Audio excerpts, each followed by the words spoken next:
Pour Jean-Pierre, c'est un grand jour. Il est attendu devant la mairie de Trans-en-Provence. Bonjour Monsieur Lambert, bienvenue. Comment allez-vous? Ça va très bien. Bonjour, merci d'être venu. À l'intérieur de cette caravane, cet ancien instituteur va pouvoir raconter l'histoire de son village tel qu'il l'a vécu. Alors, je vais vous poser un petit micro.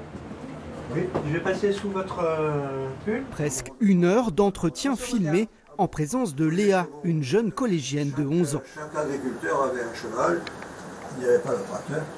Donc tout était Une transmission entre 2 générations. La démarche est très intéressante parce qu'elle va permettre à des jeunes gens comme Léa de pouvoir connaître ce qu'était la vie avant. Je pourrais être son arrière-grand-père, donc c'est vrai que c'est quelque chose qu'elle n'a jamais connu. Ça m'a plu et j'ai appris plein de choses sur la ville dans laquelle je vis. Comme quoi? Tout ce qu'il y avait avant ici, tous les moulins, toutes les genres d'entreprises qui maintenant ont disparu.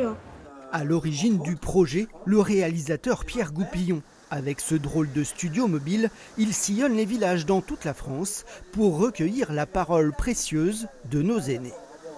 On a vu des gens pleurer dans notre caravane parce qu'on soulevait quelque chose de sensible. Et c'est cette mémoire émotionnelle qui est, entre guillemets, on va dire, pas naïve, mais qui est sincère, parce que c'est des gens qui ne sont jamais filmés. On ne les voit pas, nos seigneurs, et on les met en lumière. Cette semaine, une vingtaine d'habitants viendront partager leurs souvenirs de Trans-en-Provence, une mémoire collective qui s'incarnera dans un film, projection prévue début 2025.